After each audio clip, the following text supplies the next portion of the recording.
தலைவரையும் மும்மொழி கொள்கையும் பெருசாக்குறாங்க. இங்க செய்ய வேண்டிய விஷயங்கள் எவ்வளவு இருக்குன்னு சொல்லிட்டாங்க. இதை எப்படி பாக்குறீங்க?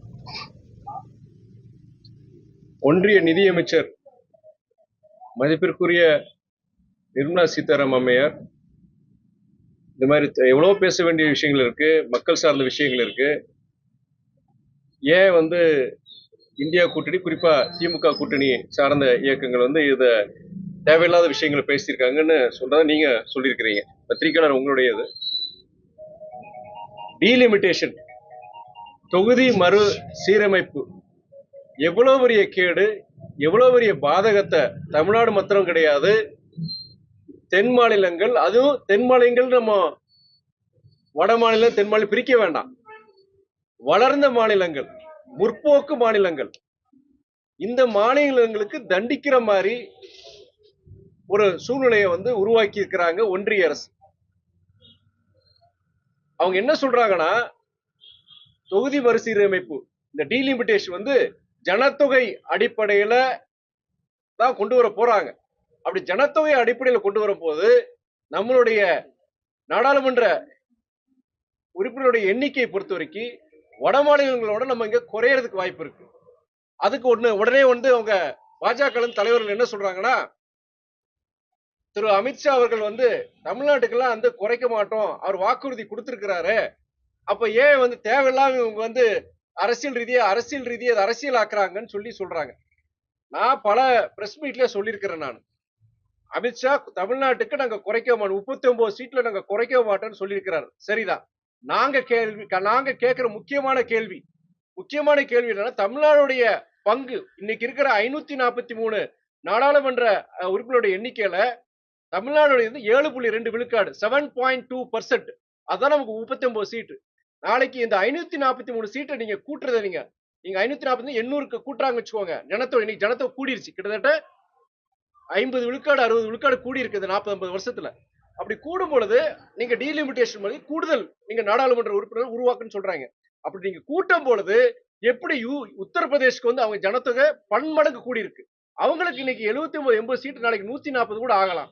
பீகாருக்கு அதே மாதிரி இரட்டிப்பு ஆகலாம், ராஜஸ்தானுக்கு ஆகலாம். ஆனா தமிழ்நாட்டுக்கு பொறுத்த வரைக்கும் நம்ம என்ன ஒரு 2 சீட் 1 சீட் மேல கூட நமக்கு. இப்போ அவங்க அப்படி ஒரு சூழ்நிலை வரும்போது நாளைக்கு தென் மாநிலங்களுடைய ஆதரவே தேவையில்லை.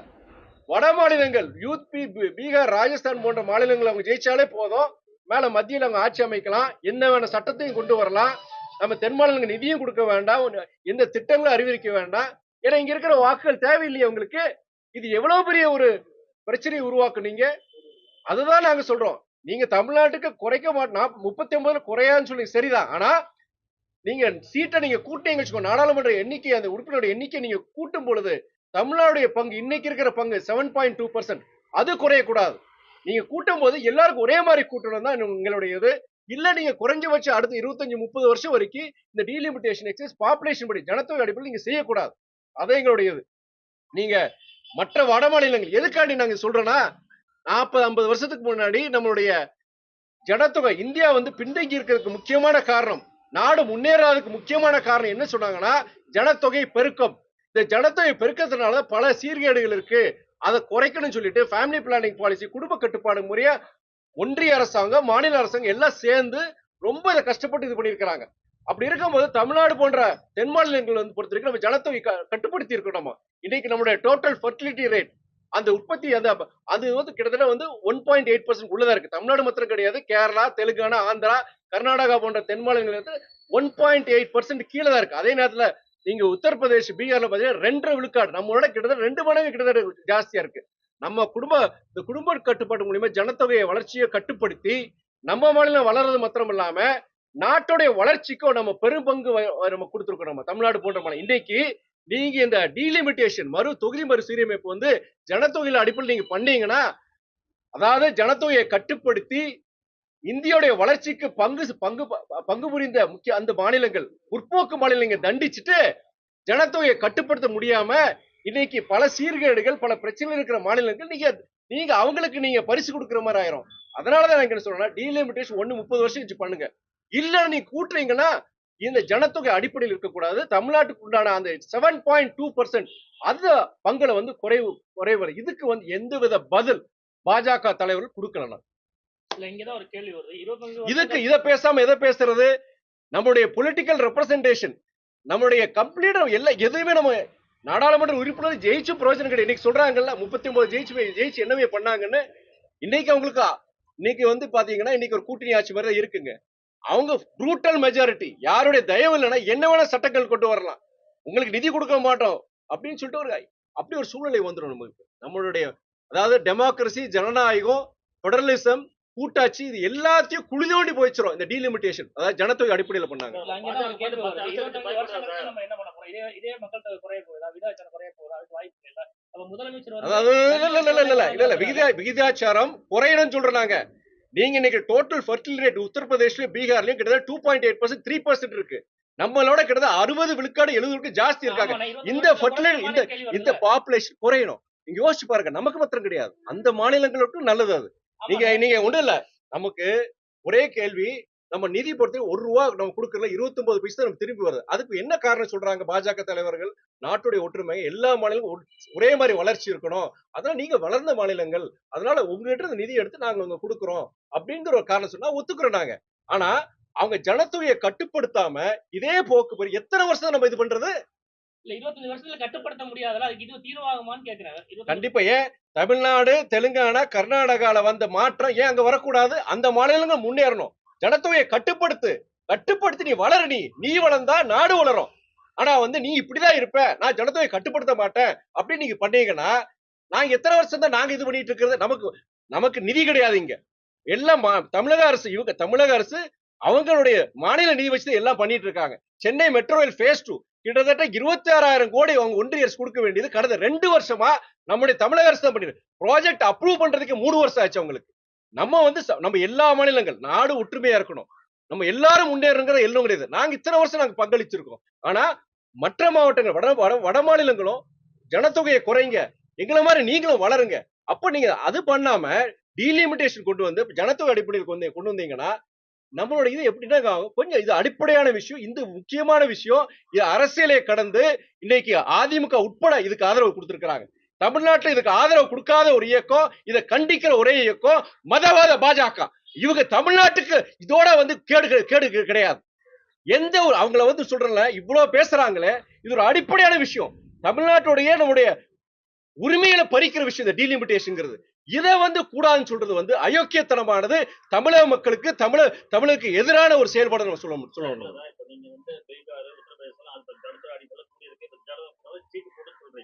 இதே மாதிரி இத்தனை வருஷமா காங்கிரஸ் கூட்டணி ஆட்சி இருந்தீங்க, இந்த வருஷமா காங்கிரஸ் இருக்க, காங்கிரஸ் இருக்காங்க. அப்ப பாஜக நீங்க பயப்படுறீங்களா? கூட்டணி கட்சி இந்த காங்கிரஸ் எல்லாம்.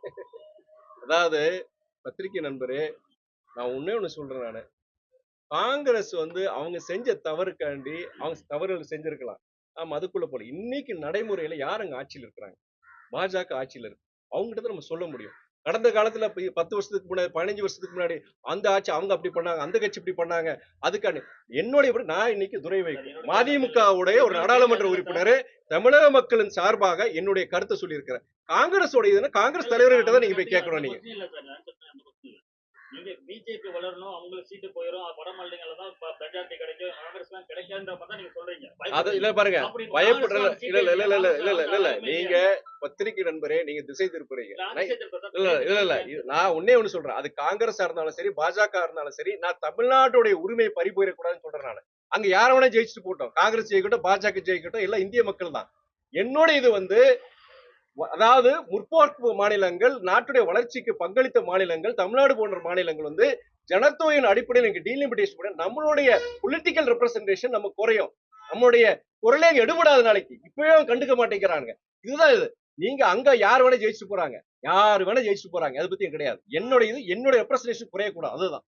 கூட்டம் நடத்துறீங்க, திமுக சார்பா 8 கர்நாடக துணை முதல்வர் டி கே சிவகுமார், கர்நாடக தமிழ்நாட்டுக்கு தனி தர மாட்டாங்க, கணக்கு இதெல்லாம் பத்தி முதல்வர் பேசாம திசை திருப்பதான் இந்த கூட்டத்தை நடத்துறாங்க மாதிரி ஒரு கூட்டம். நீங்க ஒரே ஒரு திரும்பி நீங்க பொறுமையை உங்ககிட்ட சொல்றாங்க. தயவு செய்து பத்திரிகை தோழரே, அரசியலை கடந்து நீங்க திசை திருப்புறா பதவா இருக்கட்டும், இந்த தொகுதி மறுசீரமைப்புங்கிறது எவ்வளவு முக்கியமான பிரச்சனை, தமிழகத்துக்கு எவ்வளவு ஒரு பாதகத்தை உருவாகும், அதை நீங்க புரிஞ்சுக்கிறீங்களா? நீங்க சொல்லுங்க திசை திருப்ப இல்ல இது இல்ல இல்ல இல்ல இல்ல இல்ல விவசாயிகள் இல்ல, பாதிக்க போறாங்க, இல்ல இல்ல பாருங்க இந்த பாருங்க நீங்க இது மற்ற பிரச்சனைகள் விட்டுருங்க. இவங்க கூட்டம் இன்னைக்கு தமிழக அரசு முதலமைச்சர் கூட்டியிருக்க கூட்டம் பொறுத்த வரைக்கும் அதாவது தொகுதி மறுசீரமைப்பினால தமிழகத்துக்கு மட்டுமல்லாம தென்மண்டலுக்கு வர பாதிப்புகளை பத்தி அவர் பேசியிருக்கிறார். இதுல வந்து இன்னைக்கு அதிமுக உட்பட அனைத்து கட்சிகளும் பாஜக தவிர்த்து இதுல வந்து அவங்க ஆதரவு கொடுத்திருக்கிறாங்க. இந்த பிரச்சனையை பொறுத்த வரைக்கும் திசை திருப்புற பிரச்சனைன்னு சொல்றது வந்து இது அவங்க அரசியல் ரீதியா குற்றச்சாட்டு வைக்கிறது. நீங்க இதுல ஏதாவது தவறு இருக்கா, நாங்க கேட்கிற தவறு இருக்கா, நீங்க சொல்லுங்க. நீங்க அது நீங்க சொல்லுங்க. நீங்க அப்ப பயப்படுறீங்கன்னு தானே அர்த்தம். நீங்க நீங்க கேட்கறது தவறு இல்ல. இல்ல நீங்க நீங்க எப்படி இல்ல சகோதரர் இல்லாத ஊருக்கு வழி கேட்கிற மாதிரி இருக்கு. நீங்க இல்லாத ஊருக்கு வழி கேட்கறீங்க. நீங்க நான் உங்க கேள்விக்கு நான் பதில் சொல்லிட்டேன். தொகுதி மறுசீரமைப்புக்கு உண்டானது எஸ் ஆர் நோ, சரியா தவறாங்கும் போது அதுதான் கேள்வி. நாங்க தமிழ்நாட்டுல எல்லா அனைத்து கட்சிகளும் இது பண்ணிருக்காங்க. டீலிமிட்டேஷன் பத்தி அறிவிப்பே நாங்க கொடுக்கல. ஏங்க, எந்த பிரச்சனையும் நாங்க அதுதான் சொல்லவே இல்ல. அதுக்குள்ள திமுக அதான் தோழர் இல்ல இல்ல தோழர் இங்க அந்த கேள்வி கேட்டார். முதல் கேள்வி அந்த தோழர் தான் கேள்வி கேட்டார். நான் என்ன சொன்னேன், அமித்ஷா சொல்லியிருக்கிறார். என்ன சொல்லியிருக்கிறாரு, 39ல நாங்க குறைக்க மாட்டேன்னு சொல்லியிருக்கிறாரு. நான் பல தடவை டெல்லியில இருக்கிற அங்கே நாடாளுமன்றத்துக்கு முன்னாடி பிரஸ் மீட்ல நான் கேட்டேன். நான் அங்க கேட்டாங்க, அவர்தான் சொல்லிட்டாரு, ஏன் நீங்க இதை பிரச்சனை பண்றீங்க. நான் சொன்னேன், அது சொல்லியிருக்க 39 குறையான்னு சொல்லியிருக்காரு. ஆனா நீங்க ஜனத்தொகை கிட்டத்தட்ட 50 விழுக்காடு 60 விழுக்காடு கூடிருச்சு. டீலிமிட்டேஷன் பண்ணும்போது பாப்புலேஷன் பேஸ் வரும்போது நீங்க இன்னைக்கு இருக்க 543 நாடாளுமன்ற லோக்சபா சீட்ஸ் வந்து கூட உங்களுக்கு. அப்படி கூடும் பொழுது எங்களுடைய 7.2% ஷேர் அதை நீங்க குறைக்க மாட்டீங்களா, அதுக்குண்டான உத்தரவாதம் கொடுப்பாரா, அது இந்த நேரத்தில் நான் கேட்கிறேன்னு சொல்லிட்டு பல இது 2 பிரஸ் மீட்ல சொல்லியிருக்கிறேன். நான் அதுக்குண்டான பதில் இதுவரைக்கும் உத்தரவாதம் பாஜக தமிழ்நாடு பாஜக தலைவர் அது கொடுக்கல. இல்ல அண்ணாமலை சொல்லியிருக்காரு, வெயிட்டேஜ் அடிப்படையில தான் மக்கள் சகோதரர் அண்ணாமலை பொறுத்த வரைக்கும் அவர் வந்து இன்னைக்கு ஒரு சொல்வார், நாளைக்கு ஒரு சொல்றார். அவருடைய இது வந்து அவர் ஒரு முன்னாள் ஐபிஎஸ் ஆபீசர், நல்லா படிச்சிருவர். ஆனா சமீப காலமான பல பிரஸ் மீட்ல சொல்றேன் நான், அவருடைய எடுத்திருக்க சில அவருடைய அறிக்கைகளா இருக்கட்டும், அவர் சில நிலைப்பாடுகள் இருக்கட்டும், ரொம்ப வந்து குதர்க்கமா இருக்க ஒரு நல்ல ஒரு படித்த ஒரு இளைஞர், ஒரு நல்ல ஒரு எதிர்காலம், அவர் நல்ல ஒரு எதிர்காலம் நல்லா உழைக்கிறார். அதே நேரத்துல வந்து அவருடைய சில அரசியல் நடவடிக்கைகள் பேச்சுகள் பொறுத்த வரைக்கும் அவர் மேல இருக்க மதிப்பீடு அவரே குறைச்சிக்கிறார். தமிழ்நாட்டுல சட்டம் ஒழுங்கு ரொம்ப மோசமா போயிட்டு இருக்காங்க. நாள்தோறும் போல நடந்துட்டு இருக்கு. நேற்று நைட்டு மதுரையில் நடந்திருக்கு. இது குறித்து எதிர்கட்சிகள் அது கூட்டணி கட்சியா இருக்கும் பேச மாட்டேங்கிறாங்க, குற்றச்சாட்டு இருக்குல்ல. அதாவது இதே புதுக்கோட்டையில தான் பிரஸ் மீட்ல இந்த குற்றச்சாட்டு இதை ஒரு இதா வச்சிருந்தீங்க. இந்த மாதிரி தமிழ்நாட்டை பொறுத்த வரைக்கும் கொலை இதெல்லாம் நிறைய நடக்குது செய்யுது, நீங்க கூட்டணி கட்சிக்காரங்க இதை நான் பல புதுக்கோட்டையில டீடைல் எக்ஸ்பிளனேஷன் கொடுத்திருக்கேன் நான். இப்ப அதிகமா இல்ல இந்த பாருங்க நேஷனல் கிரைம் ரெக்கார்ட்ஸ் பியூரோ, நீங்க இது வந்து ஒரு ஒன்றிய அரசு கட்டுப்பாட்டில் இருக்கிற ஒரு ஸ்தாபனம். அவங்க ரெக்கார்ட்ஸ்கே பொறுத்த வரைக்கும் தமிழ்நாடு பொறுத்த வரைக்கும் தவறு இல்லை, இங்கே கிரைம் நடக்குது, இங்க தவறு நடக்குது. ஆனா நீங்க ஓவரால் பார்க்கும்போது தமிழ்நாடு பொறுத்த வரைக்கும் ஒரு பாதுகாப்பான மாநிலம். குறிப்பா நம்முடைய சென்னை மாநகரம் பொறுத்த இருக்கிற மாநகரங்களிலே பெண்களுக்கு பாதுகாப்பான மாநகரம் சென்னை தான். நான் டெல்லியில நாடாளுமன்ற உறுப்பினராக இருக்கிறேன். டெல்லிக்கு நான் போறேன், நான் அடிக்கடி போறேன். அங்க இருக்கிற நாளிதழ்கள் டெய்லி நான் அங்க இருக்கிற பத்திரிகைகள் படிக்கும் போது டெய்லி பாத்தீங்கன்னா துப்பாக்கி சூடு, குண்டு வீசுறது, கேங்ஸ்டர், அதாவது பாம்பேல இருந்து அந்த கேங்ஸ்டர்ஸ் வந்து இன்னைக்கு வந்து டெல்லியில இருக்கு. டெல்லியோட தலைநகர் இன்னைக்கு ஆட்சி அவங்க கையில தான் இருக்கு. நீங்க காவல்துறையும் இதுவரைக்கும் அங்க ஆம் ஆத்மி ஆட்சியில் இருந்தாலுமே டெல்லியுடைய காவல்துறை ஒன்றிய அரசு கட்டுப்பாட்டுல தான் இருக்கு.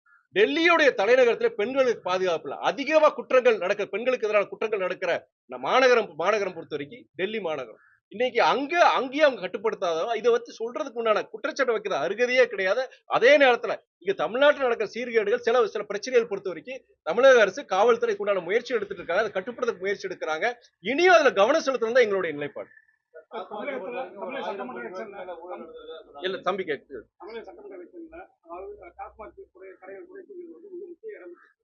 கூட்டணி கட்சியா நீங்க இருக்கீங்க, இன்னைக்கு வரைக்கும் அந்த எந்த கடையாலும் குறைக்கல. இப்போதைக்கு செந்தில் பாலாஜி சொல்றாரு, அதாவது பிரச்சனைக்குரிய கடைகளை மட்டும் நாங்க நீக்கிருக்கோம், மாற்றம் இருக்குங்கிறாரு. அது குறைக்கிறது அது குறைபாடு தான் ஒத்துக்கிறேன் நானு. எங்களுடைய நிலைப்பாடு பூரண மது, தமிழ்நாட்டுக்கு தேவை பூரண மது விலக்கு. அது எங்களை மாற்று கருத்தே கிடையாது. ஆரம்பத்தில் நாங்க சொல்லிட்டு இருக்கோம், கூட்டணி கட்சியா இருக்கோம். நாங்களும் என்னன்னா இதுல ரோட்ல இறங்கி பிரச்சனை பண்ண முடியாது. நாங்க முதலமைச்சர்கிட்ட எங்களுடைய தலைவர் வைகோ பலமுறை சொல்லியிருக்கிறாரு, நினைவூட்டி இருக்கிறாரு. பல நீங்க சொல்ற சில குற்றங்களுக்கு பின்னணியில பாத்தீங்கன்னா இந்த குடிபோதை இது போன்ற விஷயங்கள் தான் இருக்கு. அது நாங்க பூர்ண மது விலக்கு நாங்க கேட்கிறோம். நாங்க படிப்படியான கடைகளை குறைக்கணும்னு சொல்றாங்க. அதுக்குண்டான அதுலயே நீங்க கொஞ்சம் நடவடிக்கை எடுக்கணும்னு நான் சொல்லிட்டு இருக்கோம். கள்ளக்குறிச்சியில அந்த கள்ளச்சாராய மரணம் நடக்கும் போதும் நான் அங்க போயிருக்கும் போது நான் சொன்னது வந்து என்னன்னா, இது போன்ற சம்பவங்கள் இந்த கள்ளச்சாராய இது மாதிரி ஈடுபடுறவங்க யாரா இருந்தாலும், எந்த அரசியல் கட்சிகளை சார்ந்தவங்களாலும் சரி, காவல்துறையா இருந்தாலும் சரி, இல்ல இதுல நடவடிக்கை எடுக்காம தப்பு செஞ்சவங்க உடந்தையா இருந்தவங்க மேலேயும் எந்த பாரபட்சமும் நடவடிக்கை எடுக்கணும். இது போன்ற தவறுகள் ஈடுபடுறவங்களுக்கு குறைஞ்சபட்ச ஆயுள் தண்டனை கொடுக்கணும்னு நான் சொல்லியிருந்தேன். சட்டமன்றத்துல அதுக்கு அவங்க அது ஜியோ பாஸ் பண்ணாங்க. இந்த மாதிரி கள்ளச்சாராயத்தினால இது மாதிரி ஈடுபடுறவங்களுக்கு ஆயுள் தண்டனை கொடுக்கணும் அவங்க இதுலயே கொடுத்துருங்க. இது மாதிரி விஷயங்கள் நாங்க தொடர்ந்து குரல் கொடுத்துட்டு தான் இருக்கிறோம். இது சில விஷயங்கள் எல்லா விஷயத்திலும் நாங்க ஒன்றுபடணும் அவசியம் கிடையாது. நாங்க தனி இயக்கம் இருக்கு. அந்த தேர்தல் கூட்டணி அந்த வாக்குறுதி தான் நீங்க 4 வருஷம் ஆச்சு. இந்த கடமை நம்ம எடுக்கவே இல்லையே. அதாவது நாங்க படிப்படியா இதுல அரசு கவனம் செலுத்தணும்னு நாங்க சொல்லிட்டு தான் இருக்கிறோம். தலைவர் அறிக்கை தலைவர் அறிக்கையும் கொடுத்திருக்கிறார். இதுல அரசு கவனம் செலுத்தணும். முதலமைச்சருக்கு கண்டிப்பா இதுல கவனம் செலுத்தணும். எங்க தலைவரும் சொல்லியிருக்கிறார். டாஸ்மாக் ஒரு 1000 கோடி ரூபாய்க்கு மேல முறைகேடு கண்டுபிடிச்சாங்க. இப்ப மட்டும் இல்ல, முன்னாள் அதிமுக ஆட்சி காலத்துல இருந்தே அந்த ஃபைல்லாம் எடுத்துட்டு நெருங்கி ஃபைனல் கொண்டு வந்தாங்க. இப்ப எப்படி பாக்குறீங்க? நீங்க அதுக்குண்டான விளக்கத்தை அமைச்சர்கள் கொடுத்திருக்கிறாங்க. அவங்க கொடுத்திருக்க விளக்கம் நான் பத்திரிகையில பார்த்த வரைக்கும் அதுக்குண்டான முதாந்திரமோ ஆதாரங்களோ எதுவுமே கிடையாது. இது அரசியலாக்குறதுக்காண்டி அவங்க இதை பண்ணியிருக்காங்க சொல்றாங்க. பட் இது வரைக்கும் அவங்க இடி அமலாக்கத்துறை இன்வெஸ்டிகேஷன் பண்ணியிருக்கிறாங்க, ரெய்டு பண்ணியிருக்கிறாங்க.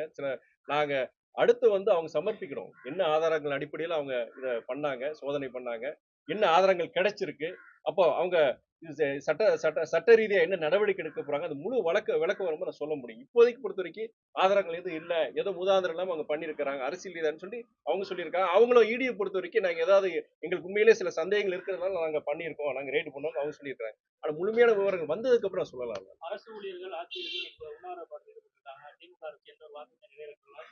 பழைய ஊழியர்கள் நடைமுறைப்படுத்துவதை பற்றி எல்லா மாவட்டங்களிலும் உண்ணாவிரப்பாடு ஈடுபட்டிருக்காங்க. அதை எப்படி பாக்குறீங்க? இது பொறுத்த வரைக்கும் மாண்பு அமைச்சர்கிட்ட நான் பேசியிருக்கிறேன். அவங்கள பொறுத்த வரைக்கும் இது சீக்கிரமா அது முடிவுக்கு கொண்டு வரணும். நியாயமான விஷயம். அவங்க ஆசிரியர் பொறுத்த வரைக்கும் நியாயமான கோரிக்கை. நீங்க ஏற்கனவே சொல்லுங்க, தேர்தல் நேரத்தில் அவங்க வாக்குறுதி கொடுத்திருந்தோம். இருந்தாலும் எங்களுடைய தமிழ்நாடுடைய அரசுடைய நிதி பற்றாக்குறை பல பிரச்சனை இருக்கு, நடைமுறை பிரச்சனை இருக்கிறதுனால பேச்சுவார்த்தையில் ஈடுபட்டிருக்கோம். எவ்வளவு சீக்கிரம் பண்ணணும்னு நினைச்சிட்டு தான் நான் தனிப்பட்ட முறையில் அமைச்சர்கிட்ட பேசும்போது இதோடைய ஆழத்தை சொன்ன பிரச்சனையோடைய ஆழத்தை சொன்னேன். ஏன்னா தமிழ்நாடு முழுவதும் பொறுத்த வரைக்கும் இதனால பாத்தீங்கன்னா ஒரு தமிழக அரசுக்கு ஒரு நெருக்கடி உருவாக்கலாம். அவங்களும் சொன்னாங்க, இது வரைக்கும் நாங்க போய் 2ஆம் கட்ட பேச்சுவார்த்தை தொடர்ந்துட்டு இருக்கு. கூடுதலா 4 அமைச்சர்கள் அந்த பேச்சுவார்த்தைக்குள்ள இடம் பெற்றிருக்கிறாங்க. அது அவங்க தமிழக அரசு சரி, கண்டிப்பா இதுக்கு ஒரு முற்றுப்புள்ளி கொண்டு வர நினைக்கிறேன். கண்டிப்பா இது ஒரு பிரச்சனைக்கு ஒரு முற்றுப்புள்ளி வரும்னு நான் எதிர்பார்க்கிறேன். இந்தியா கூட்டணியில் இருக்க நாடாளுமன்றத்தில் இந்த ஒரு வார செயல்பாடு பாத்தீங்கன்னா பாஜக நேரடியா அங்க திமுக கூட்டணி கட்சி உறுப்பினர்களும் வந்துருது. காங்கிரஸ் இல்லாம நேரடியா நாடாளுமன்றத்தில் அமளியில் ஈடுபட தமிழக எம்பிக்களா இருக்காங்க. நேரடியா திமுக கூட்டணி எம்பிக்கள் பிளஸ் பாஜக நேரடி முதல் மாதிரி இருக்கு. எப்படி பாக்குறீங்க? காங்கிரஸ்ல புறக்கணிச்சு போன மாதிரி இருக்கு நாடாளுமன்றத்தை பொறுத்த வரைக்கும். இந்தியா கூட்டணியை பொறுத்த வரைக்கும் எந்த பிரச்சனையும் இப்ப தமிழ்நாடு காங்கிரஸ் ஒரு கோரிக்கை எழுப்புறாங்கன்னா நாங்களும் அதை சேர்ந்து நாங்க இது பண்றோம். தமிழக எம்பிக்கள் ஆப்போசிட்ல பாஜக மாதிரி வருது. ஒரு வாரம் அமளியில் ஈடுபடுறதா இருக்கட்டும், கருத்து சொல்றதா இருக்கட்டும், எல்லாமே. ஆமா, அதுல எல்லா கட்சிகளும் நீங்க காங்கிரஸ், பொது உடைமை இயக்கம், எல்லாரும் நாங்க எல்லாரும் சேர்ந்து ஒருமித்த கருத்துல தான் இருக்கிறோம். நாங்க பல விஷயங்கள் எங்களுக்கு முன்னாலே வந்துடும். எங்களுக்கு ஒரு நாள் முன்னாடியே இந்த விஷயத்துக்காண்டி நாங்க குரல் எழுப்ப போறோம். நீங்களும் அதுக்கு ஆதரவு கொடுக்க சொல்லும் போது எல்லா இயக்கங்களும் தமிழக காங்கிரஸா இருக்கட்டும், திமுக இருக்கட்டும், நாங்களா இருக்கட்டும், மதிமுக இருக்கட்டும், நாங்க ஒருமித்த கருத்தோட நாங்க போராடுறோம். அன்னைக்கு பொறுத்த வரைக்கும் டீலிமிட்டேஷன் பொறுத்த வரைக்கும் ஒரு உண்மையா ஒரு அடிப்படையான விஷயம் சொல்லிடுறேன். அந்த டிஷர்ட்ல எதுவுமே கிடையாது. ஜஸ்ட் டிஷர்ட்ல fair delimitation, Tamil Nadu will fight, Tamil Nadu will win. நியாயமான மறு தொகுதி சீரமைப்பு, தமிழ்நாடு போராடும், தமிழ்நாடு வெல்லும். இதுதான் இருக்கு. இதுல அன்பார்லிமெண்டரி வேர்ட்ஸ், அநாகரிகமான சொற்கள் எதுவுமே கிடையாது. ஆனா அன்னைக்கு சபாநாயகர் பொறுத்த வரைக்கும் அந்த நாடாளுமன்ற அவைத்தலைவர் பொறுத்த வரைக்கும் அவர் ஏற்கனவே முடிவு பண்ணிட்டாங்க. அன்னைக்கு விவசாய விவாதம் இருந்தது. விவசாய விவாதம் நடக்கக்கூடாது. ஏன்னா விவசாய விவாதம் நடந்துச்சுன்னா மக்களுக்கு நிறைய விஷயங்கள் போய் சேருங்கிறதுக்காண்டி வேணும்னே அன்னைக்கு உள்ள வரும்போதே இந்த டிஷர்ட்ல நீங்க கழட்டிட்டு வாங்கன்னு சொன்னாரு. நாங்க சொன்னோங்க, சார் இந்த டிஷர்ட்ல என்ன இருக்கு? நிறைய பேர் டிஷர்ட் போட்டு வரவங்க இருக்காங்க. இப்ப நம்ம லோக்சபா எதிர்கட்சி தலைவர் ராகுல் காந்தியும் டிஷர்ட் போட்டு தான் வராரு. அவர் இல்ல அந்த வாசகங்கள் அப்படிலாம் இருக்கக்கூடாது. வாசகங்கள் என்ன சார் இருக்கு? இதுல கான்ஸ்டிடியூஷனுக்கு எதிரான எந்த வாசகமும் கிடையாது. இதுல எங்களுக்கு நியாயமான எங்களுக்கு தீர்ப்பு வேணும். தமிழ்நாடு போராடும், தமிழ்நாடு வெல்லும் தான் இருக்கே தவிர இதுல பிரிவினை பத்தியோ வேற எந்த விஷயத்துல இது கிடையாது. எப்படி சார் இதை கலட்ட முடியாதுன்னு சொன்னாங்க. எங்கிட்ட நாங்க பேசிக்கும் போது சொன்னும்போது நான் என்னுடைய கருத்து சொன்னேன். கண்டிப்பா இந்த இதுல இது கழட்டினா பெரிய இதா இருக்கு, இது அவமானங்க. இது நம்ம என்னைக்கு இதுல உறுதியா நிக்கணும்னு சொன்னா நாள் ஃபுல்லா இன்னைக்கு நடக்கல. அவங்கள பொறுத்த வரைக்கும், பாஜக பொறுத்த வரைக்கும் அவங்களுடைய ஸ்ட்ராட்டஜி இன்னைக்கு விவசாயத்துக்கு உண்டான விவாதம் வருது, இதை வச்சு போட்டு தள்ளிருங்க, இன்னைக்கு விவாதம் நடக்காது, கடைசி நாளைக்கு வெள்ளிக்கிழமை மொத்தம் கடைசி நாள், இது டிஸ்கஷன் வராது. 4 மணி நேரத்துல முடிச்சுட்டாங்க. இன்னைக்கு 4 மணி நேரம் தான், யாருக்குமே வாய்ப்புகள் கொடுக்கல. எங்களை திமுக பொறுத்த வரைக்கும் 10 நிமிஷம் கொடுத்து 10 நிமிஷம் 7 நிமிஷம் ஆக்கிட்டாங்க. எனக்கு பொறுத்த வரைக்கும் 3 நிமிஷம் சொல்லி 2 நிமிஷம் ஆக்கிட்டாங்க. எதுவுமே இது கருத்து சொல்ல முடியும். அவங்களுடைய இது என்னன்னா விவாதம் நடக்கக்கூடாது. விவசாயம் பத்தியான விவாதம் இருக்கக்கூடாது, வேணும்னே நாடாளுமன்றம் நடக்கக்கூடாது நினைச்சு அவங்க பண்றாங்க சில விஷயம். திமுக வந்து கூட்டணி கட்சிகள் வந்து அடிமையா நடத்துது. இப்ப வேலுமுருகன் கூட சட்டத்தில் வெளில வந்து பேசினாரு. கூட்டணி கட்சியில அடக்கிய வச்சிருக்காங்க அப்படின்னு ஒரு குற்றச்சாட்டு கிடைக்கும். அது அண்ணன் வேல்முருகனுடைய கருத்து, அது அவருடைய கருத்து. அவர் ஒரு தனி இயக்கத்தை நடத்துறாரு, அவருடைய கருத்து. அது நான் ஒன்றும் சொல்ல முடியாது. பொதுவாகவே மக்கள் பிரச்சனையில கூட்டணி கட்சிகள் யாருமே ஒரு முறையான அழுத்தம் கொடுத்தது கிடையாது. கடைசிக்கு நாங்களும் பார்த்தோம், நாங்களும் கொடுத்தோங்கிற பேர்ல தான் இப்ப இருக்கு. நீங்க கூட காங்கிரஸ் இருக்கட்டும், எல்லாமே அப்படிதான் இருக்கு. நிறைய பிரச்சனை இருக்கு. அது பத்திரிகை நண்பர் உங்களுடைய இல்ல பத்திரிகை நண்பருடைய கருத்து உங்களுடைய கருத்து, அது என்னுடைய கருத்து கிடையாது, எங்களுடைய இயக்கத்து மக்களுடைய கருத்து அது கிடையாது. சார், சமீப காலமா தென் மாவட்டங்கள்ல கேரளா முக்கிய மாவட்டங்கள்ல வந்து குப்பை அங்கேயும் வந்து கேரளாவில் கொண்டு போறாங்க. ரீசெண்டா கூட ஒரு 20 நாய்கள் கொண்டு வந்து கொடுத்துருக்காங்க. தமிழக அரசு எடுக்கக்கூடிய நடவடிக்கை எடுக்கல. கூட்டணி கட்சி அதாவது மதிமுக வந்து பல சமூக நிகழ்வுகளுக்கு கைது போடி இருக்கு. இதை எப்படி பாக்குறீங்க? இல்ல நீங்க தமிழ்நாட்டுல பொறுத்த வரைக்கும் கேரளால இருந்து குப்பையில கொட்டுறது சரி, இது தொடர்ந்து இது நடந்துட்டு தான் இருக்கு. இது வந்து ஏன்னா நம்ம செக் போஸ்ட் இருக்கு, செக் போஸ்ட் இருந்தாலும் சில நேரங்கள்ல வந்து அவங்க ஜாக்கிரதை இருக்காதனால, அதிகாரிகள் ஜாக்கிரதை இருக்கிறதுனால, விழிப்புணர்வோடு இருக்காதனால சில நேரங்கள் இது நடக்குது. இது நீதிமன்றங்களே கடுமையான இது கொடுத்திருக்கிறாங்க. இது போன்ற விஷயங்கள்ல வந்து நீங்க அதிகாரிகளும் சரி யாருமே இதுல வந்து இதா இருக்கக்கூடாது, இதுல கவனம் செலுத்தணும் அப்படின்னு சொல்லி நீதிமன்றமே கடுமையா இது கொடுத்திருக்கு. இது தொடரக்கூடாது, இது தொடர்ந்து ஒரு முற்றுப்புள்ளி வரணும். ஏன்னா இன்னைக்கு குறிப்பா வந்து இந்த கிராம பகுதியில தான் போய் கொட்டுறாங்க, அதை வந்து இதுல வந்து மெடிசனல் வேஸ்ட், நீங்க மெடிக்கல் வேஸ்ட் கொட்டுறாங்க. அது வந்து அந்த கிராமங்களுக்கும் வியாதிகள் பரவுறதுக்கு ஒரு வாய்ப்பு இருக்கு. இது இந்த தமிழக அரசு அந்த மாவட்ட ஆட்சியும் கண்டிப்பா இதுல கவனம் செலுத்தணும் என்னுடைய கருத்து. 2026 தேர்தலில் நடிகர் விஜயோட கட்சி பெரிய தாக்கத்தை ஏற்படுத்துமா? நடிகர் விஜயோட கட்சி பெரிய தாக்கத்தை 2026 தேர்தலில் ஏற்படுத்துமா? அது வந்து மக்கள் தான் தீர்மானிக்கணும். நானும் நீங்களும் பேச முடியாது, அது மக்கள் தான் தீர்மானிக்கணும்.